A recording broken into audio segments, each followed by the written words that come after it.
자, 여러분 안녕하세요.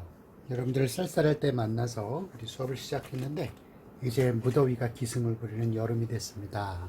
드디어 15주차 마지막 수업이고 또 여러분들과 함께 진행했었던 우리 쉔커 수업의 마지막 스케치가 되겠습니다.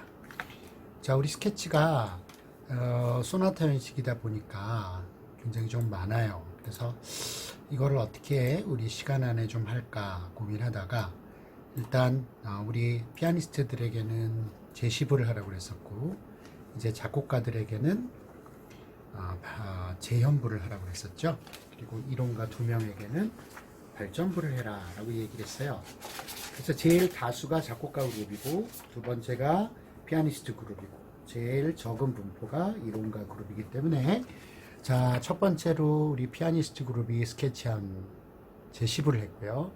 이제 오늘 마지막으로 재현부 스케치를 같이 검토를 하려고 해요. 그리고 발전부 스케치에 대한 영상 스케치 강의는 없습니다. 좋죠? 그 대신 궁금한 사람들을 위해서 여러분들에게 우리 두 사람의 이론가들이 스케치한 것에 대한 코멘트와 그것들을 통해서 여러분들이 발전부의 그림을 볼 수 있도록 준비해 놓도록 하겠습니다.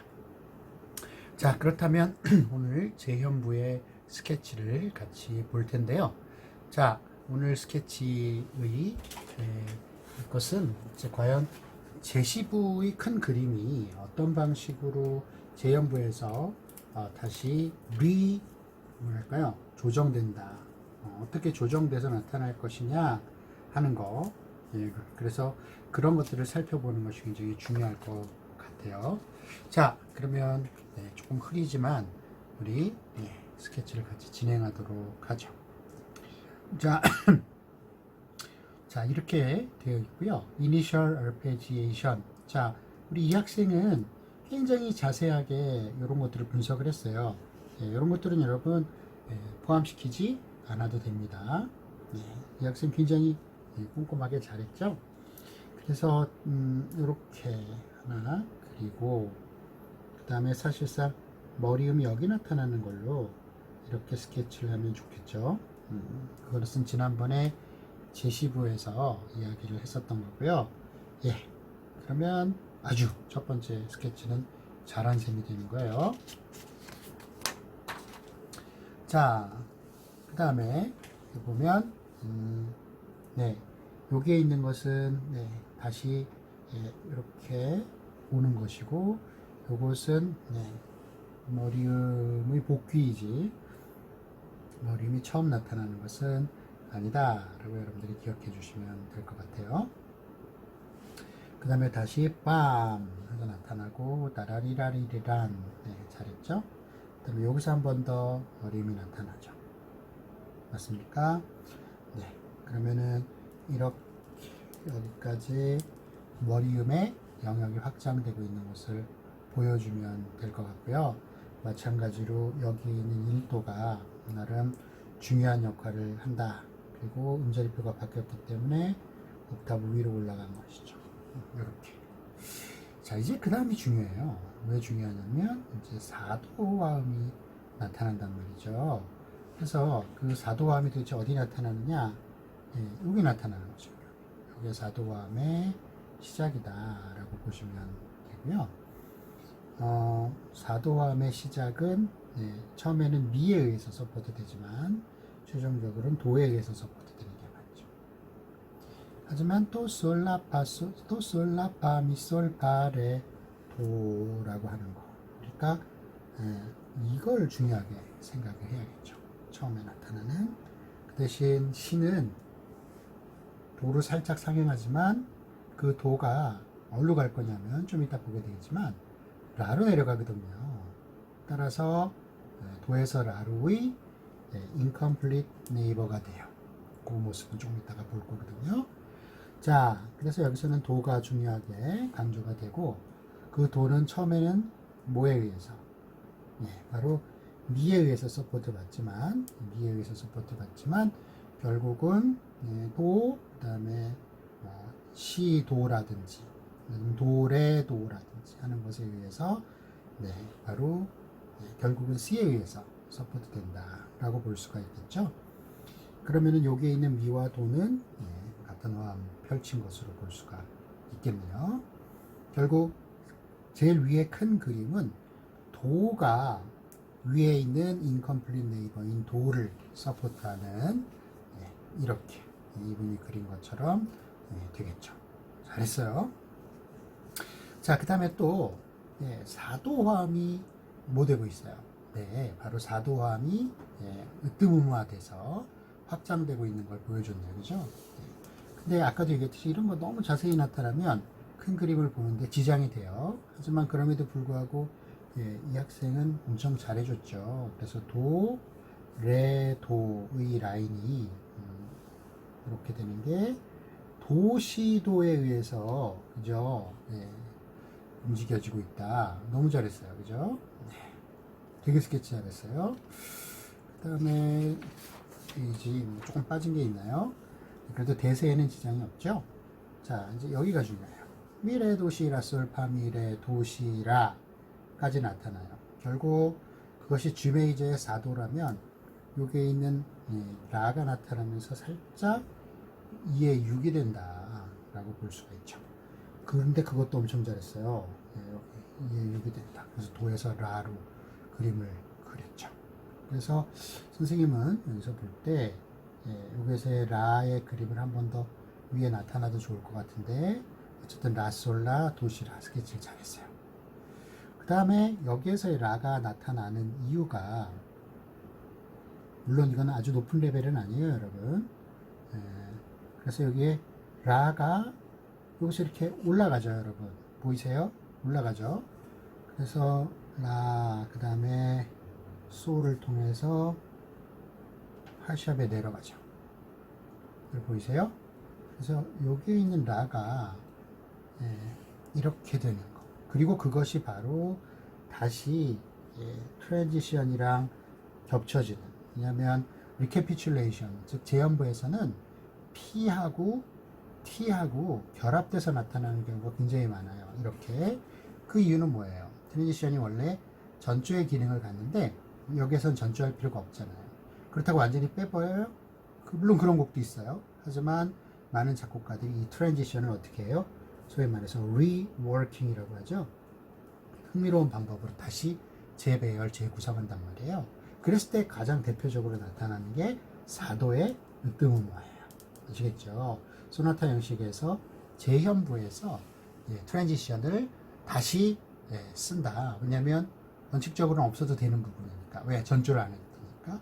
하지만 오히려 그 부분을 다른 방식으로 다시 쓴다. 리워킹 한다. 그랬을 때 대표적으로 나타나는 방식이 바로 4도의 영역을 타닉시제이션 하는 거다. 그리고 그 4도가 도착하기 쉽게 가는 것이 바로 4도에서 2의 6이고 이것이 바로 선적인 5-6 기법의 아주 대표적인 사례고 그걸 통해서 어디에 도착해요? 5도에 도착한다 라는 얘기죠. 자, 그럼 우리가 앞에를 조금 보실 필요가 있어요. 그러면 여기에서 도가 굉장히 중요했구나. 그죠? 그리고 그 도가 어디까지? 옥타브 아래의 도까지 내려갔고 그래서 여기에 있는 도까지 연장되는구나. 그리고 거시적으로는 뭐요? 5-6, 선적인 5-6 모션을 통해서 나타나는구나. 뭐 그런 거죠.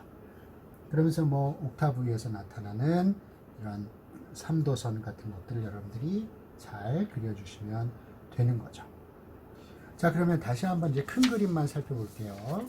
자, 여기에 있었던 도가 말이죠. 어떻게 되는 거예요? 어디로 내려가요? 여기 있는 라로 내려가죠. 그러면서 이 라에서 도가 라로 내려가면서 여기에 의해서 서포트 5도 제대로 된 5도에 의해서 서포트가 되는 셈이죠. 그러면 도하고 라는 2도 위에서 움직이네요, 여러분. 맞죠? 그러면 우리가 도하고 라니까 이렇게 언폴딩 표시를 할까요? 이렇게 언폴딩 표시를 하면 도에서 라가 됐죠. 자, 그렇다면 아까 이야기했었던 걸 살짝 좀 정정해야 될 것 같아요. 왜냐면 아까 도가 곧바로 뭘까요? 라로 뛰는데 그때 화음이 바뀌는 줄 알았는데 그렇지가 않죠. 따라서 이것을 incomplete neighbor로 본 것은 그다지 좋은 방법은 아니겠다. 그렇죠? 여러분들 이럴 때 오히려 그 생생함 그리고 여러분들이 범할 수 있는 실수를 그리고 범할 수 있는 생각의 과정을 같이 보여주니까 더 생동감이 넘치죠. 자, 어쨌든 C가 그렇게 되고 있고 그것은 선적인 5, 6 진행을 통해서 바로 2도 6으로 서포트를 하고 5도에 도착한다. 아주 잘했습니다. 자, 그리고 이제 5가 연장되는 거예요. 그죠? 그래서 여기에 보면 이제 라, 그 다음에 여기서 보면 뭐 시, 그 다음에 라, 뭐 이렇게 나타나네요. 보입니까? 네. 아니면은 여기서 보면 도, 시, 뭐 등등. 그래서 지금 여기서 조금 자세히 살펴볼 필요가 있으면 도시, 도시라 뭐 그런 움직임이 나타나는 것 같아요. 그렇죠? 자, 이제 중요한 거는 여기죠. 여기. 또 5가 도착을 했다. 그리고 바라리라 잘했어요. 그 다음에 여기서 조금 안타까운 것은 여기서 이 학생이 뭘 못 잡았다? 4를 잘못 잡았다는 거죠. 4가 여기 있는 거예요. 그죠? 지난번에 어디에서 얘기했어요, 여러분? 제시브 스케치 할 때 얘기했었죠? 그래서 4가 이렇게 여기서 서포트 받는 거고, 그 다음에 요거는 어디까지 연장되는 거예요? 쭉 5도가 이렇게 해서 5도가 연장되고, 여기서 3이 내려가는 거죠. 그 다음에 여기서는 여기 있는 게 아니고요. 뭐 이렇게 올라갔다 시, 라, 솔로 내려오는 거죠. 그죠? 3 라인. 그 다음에 한 번 더 시, 라, 솔 여기까지 한 번 더 내려오죠. 좀 더 큰 라인으로 해서 시, 라, 솔 이렇게 3 라인 구성이 되죠. 자, 혼동스럽게 된 건 지우고요. 그 다음에 그러면 이제 여기에서 4 이거 아니고요. 3은 여기까지 이제 있죠. 그러나 이미 3이 도래했으니까 여기다 쓰지 않고, 자, 이게 서포트하는 건 뭐예요? 그쵸. 2죠. 2가 여기서 도래하는구나. 그죠? 그 다음에 중계화음 잘 잡았어요. 엄청 잘했어요. 자, 그러면 이게 5, 4, 3, 2, 1, 5 라인이잖아요. 그래서 이렇게 그리고 5는 얘가 서포트하죠. 1도가 서포트하고 4, 그 다음에 3 여기서 서포트하고 2는 두 개의 서포트를 갖죠. 2도에 6 여기 쓴 대로 중계화 그리고 나서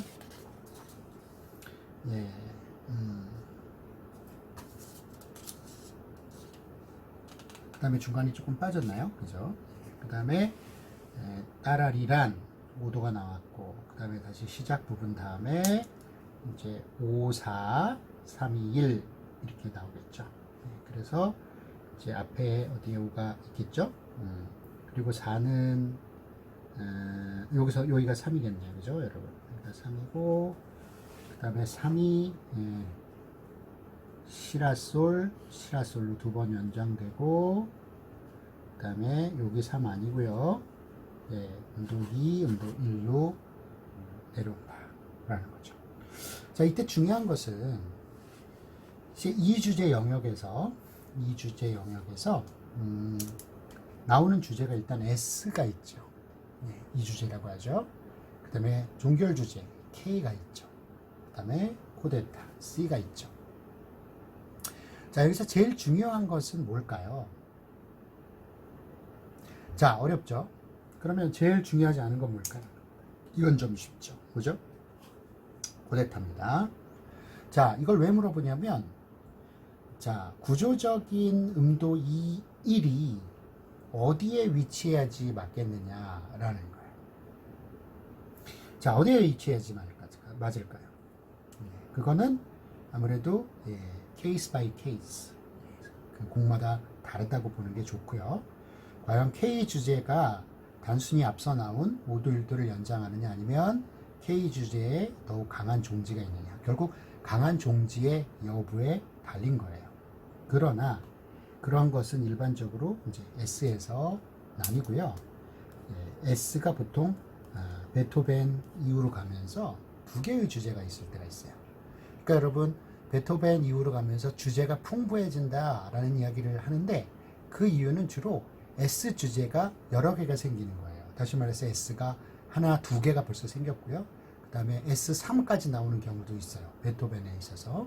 그러니까 S의 주제가 더 풍부하다. 그만큼 여러 개의 주제를 썼는데 여러 개의 주제를 그럼 왜 못 쓰겠냐 라고 생각하시지 마시고 주제를 쓰면 쓸수록 많은 경우의 수가 생기는데 그것들을 통제하면서 뭐 unify, 다시 말해서 통일성을 성취해야 되니까 그게 어려운 거예요. 그러니까 주제를 풍성하게 주면 좋아요. 그런데 그것들을 통제해야 되는 거예요.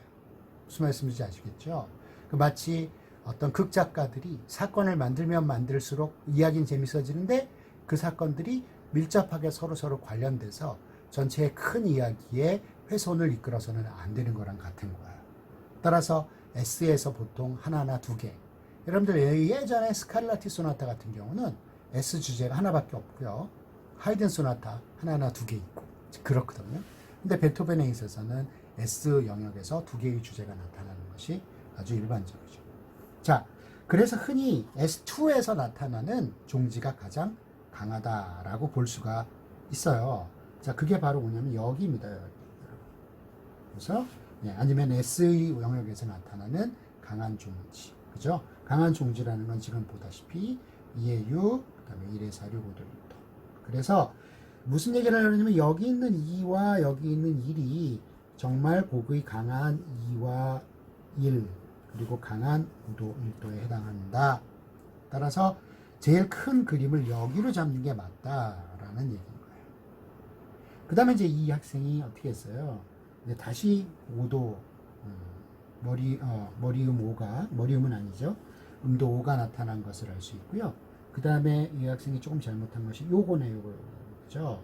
요거. 그래서 이게 여기를 서포트 하잖아요. 그 다음에 다시 요렇게 되는 거. 그죠? 그 다음에 이번에는, 네, 요거네요. 레, 도, 그 다음에 올라가요. 시. 그죠? 그 다음에 시가 하로 내려가서 미로 가네. 그쵸? 그 다음에 미는 다시 올라가요. 라, 네, 라로 가네요. 그 다음에 솔. 그러니까 또 다시 시, 라, 솔. 작은 레벨에서. 앞으로부터 보면, 여기서 보면 5, 그 다음에 여기 4, 여기서 3, 2, 1. 작은 레벨에서 나왔네요. 자, 그런 식으로의 오도선이 후반부에서 나타나고 있다라고 했어요. 그리고 나서 이 학생은 바로 클로징 주제에서 구조적인 오도선을 잡았는데 앞에서 볼 때 선생님은 클로징 주제보다는 뭐가 더 강하다? 앞에 S 주제가 좀 더 강하지 않겠느냐. 그래서 S 주제에서 만들고 오도선을, 그리고 클로징 주제에서 나타나는 오도선은 그거보다 작은 기계로 판단해서 마치 여기에서 5, 4, 3, 2, 1 내려왔던 것처럼, 그리고 또 여기서 5, 그 다음에 이거는 보조음이죠. 그 다음에 다시 5, 그 다음에 또 다시 여기서 굉장히 낮게 따라리라란 맞아요. 오도선 맞고요. 그 다음에 또 다시 딴 보조음 맞고요. 그 다음에 빰 여기까지 만들고요. 그 다음엔 여기서 4가 나와야죠. 빰. 그 다음에 여기서 빔 이렇게. 그러니까 이 앞에 있는 4의 4도, 그러니까 중개화음인 요게 이렇게 돼야겠죠. 그러니까 여기서는 4, 3, 2가 굉장히 근접해서 끝에서 확 나타나는 그런 경우가 되겠죠. 그런 이유에서 앞에 있었던 것이 조금 더 강하지 않겠느냐라고 볼 수가 있겠죠. 자, 그래서 여러분들 이제 스케치를 어떻게 우리가 했는지 같이 살펴볼 수가 있었고요. 지금 이 학생의 경우는 상당히 스케치를 잘했다라고 판단을 할 수가 있겠습니다. 자, 여러분,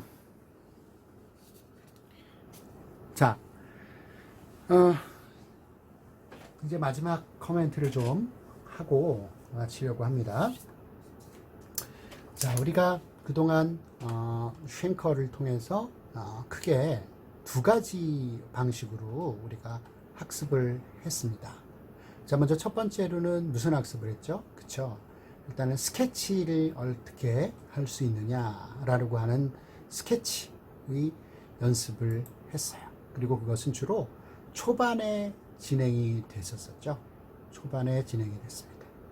자, 그리고 그 초반에 진행된 것은 지금까지 점점 난도를 높이면서 우리가 진행이 됐어요. 자, 두 번째는요. 초반에는 진행을 못했어요.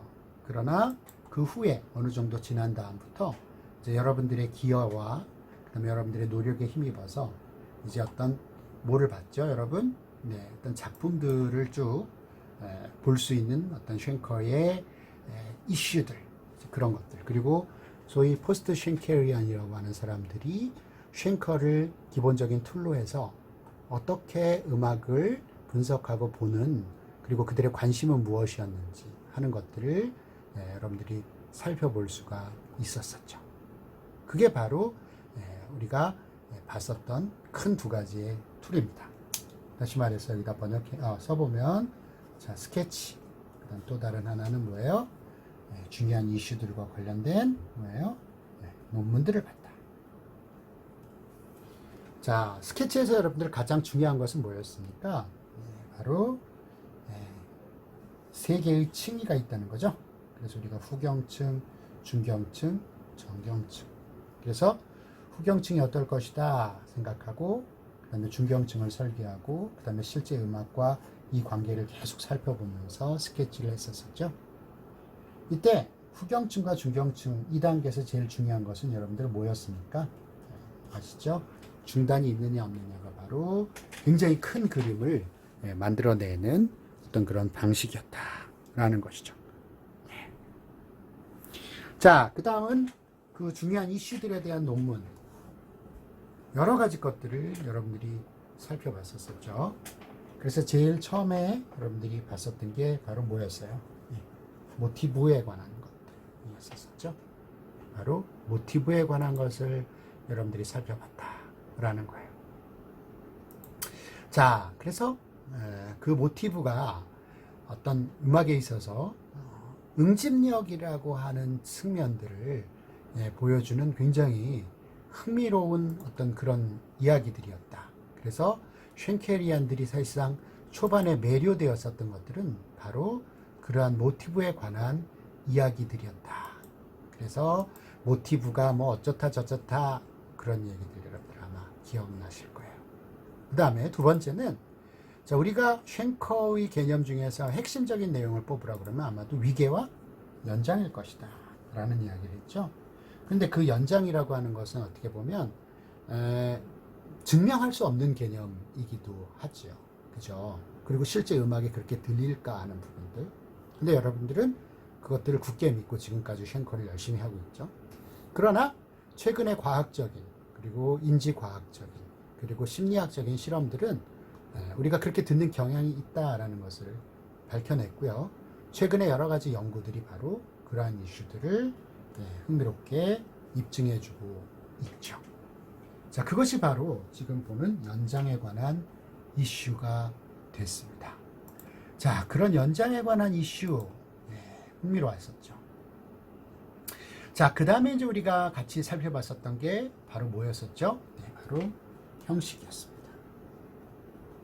자, 쉔커는 아이러니하게도 형식에 관해서 많은 이야기를 하지는 않았어요.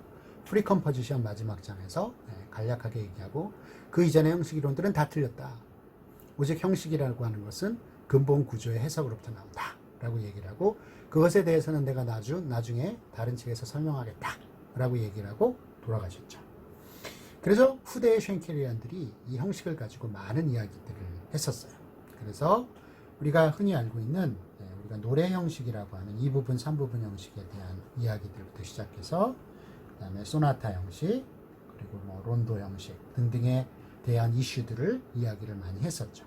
그래서 우리가 소나타 형식에서 특이한 사례로 봤었던 것이 바로 에드리안이 얘기하는 터너리 소나타 폼이었고요. 그 다음에 뭐 노래 형식에 관해서 우리가 같이 봤었던 것도 있고, 그 다음에 론도에 대해서도 뭐 조금씩 이야기를 했었었죠. 그래서 제일 중요한 것은 이것들을 기존의 형식 이론과 그 다음에 쉔커식 형식 이론에 뭐요? reconciliation, 절충이 필요하다라고 주장을 했었던 것이 바로 1990년 아티클이었죠. 91년인가요? 자, 누구였었죠, 여러분? 바로 슈멜프레프트였죠. 그래서 우리는 이 분의 어떤 절충에 대한 아이디어, 그리고 누마이어 태핑이라고 하는 분들의 아이디어였었죠. 그러나 오늘날에는 이미 형식이라고 하는 것이 굉장히 깊게 들어와서 쉔커를 공부하는 하나의 중요하고 어떻게 보면 당연한 방식이 됐다. 그래서 이제 제가 여기에 관한 후속 논문들을 써서 여러분들의 이해를 도왔었죠. 아마도 제 기억으로는 2편의 논문이 있었던 것 같아요. 자, 그것을 공부하면서 우리는 그 다음 어떤 이슈로 들어가냐면 연주학이라고 하는 이슈로 들어갔죠.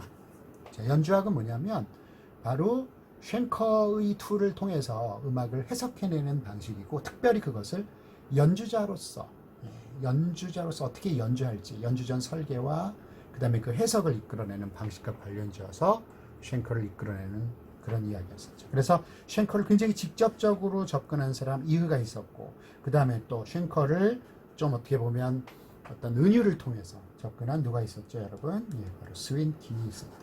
그래서 이들의 어떤 그런 방식을 통해서 쉔커의 아이디어는 상당히 흥미롭게 전개가 됐었다라는 얘기를 우리가 할 수가 있겠죠. 자, 그리고 나서 우리는 뭐 했었어요? 바로 쉔커와 해석학이라고 하는 측면.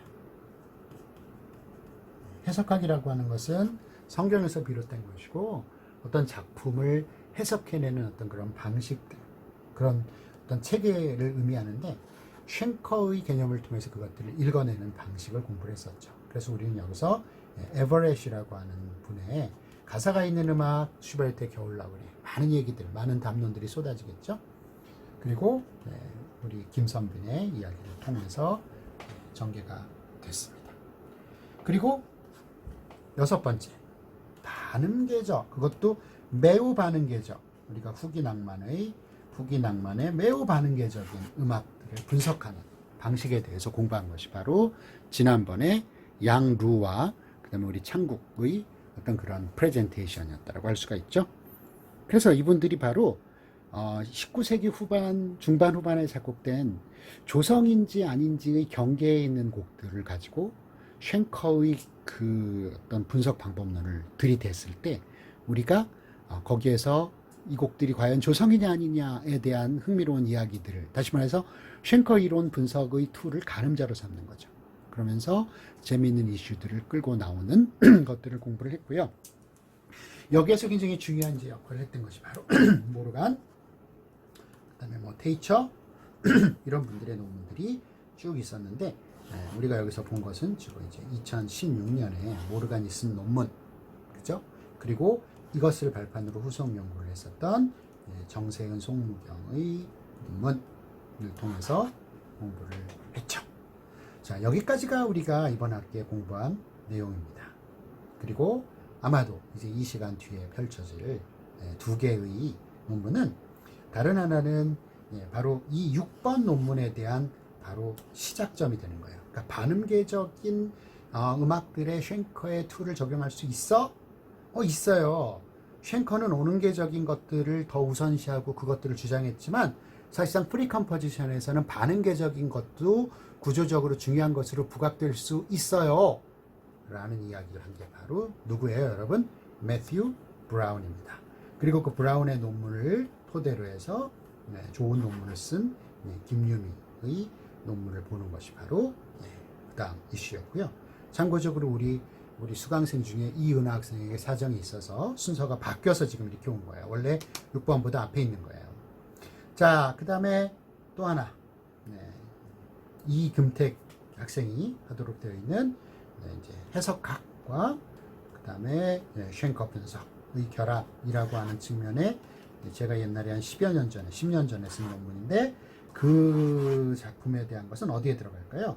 5번 해석학에 대한 사례인데, 에버렛이 기악이 아닌 성악 음악, 가사에 단서가 있는 음악을 가지고 해석학적인 어떤 이야기를 풀어갔다면, 이제 저는 기악에서, 가사가 없어요, 기악에서 쉔커의 툴을 가지고 어떤 의미들을 해석해낼 수 있을까라고 하는 거.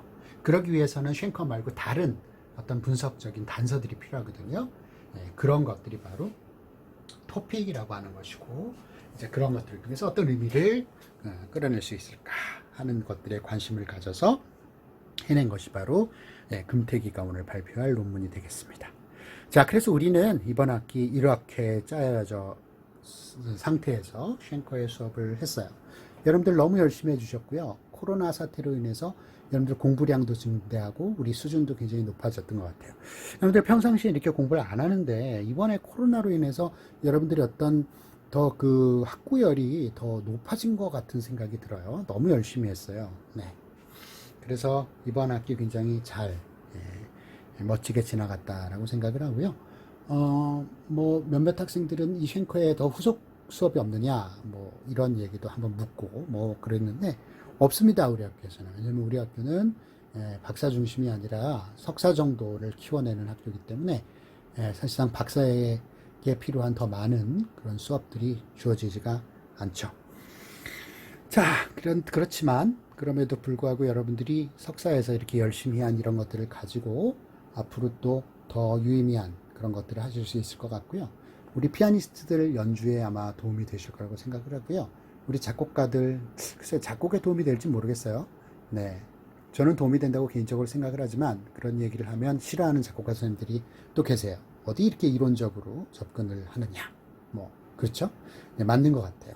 그래서 어쨌든 여러분들이 어떤 도움이 될 수 있을지 작곡가로서 확실하진 않지만 적어도 여러분들이 화성학을 티칭한다, 그 다음에 음악 분석을 티칭한다 라고 했었을 때 지금 공부했었던 어떤 쉔커의 아이디어, 그 다음에 쉔커 식으로 바라보는 작품을 바라보기와 같은 것들은 분명 큰 도움이 되었을 거라고 생각을 합니다. 자, 이번 학기 여러분들과 공부하면서 많이 배웠고 또 여러분들과 논쟁하면서 흥미로웠고 그랬습니다. 여러분들 앞으로 잘 건강하게 잘 지내시고요. 또 우리 학교에서 만날 수 있을 때 반갑게 인사하도록 하십시다. 여러분들 수고 많으셨어요. 안녕.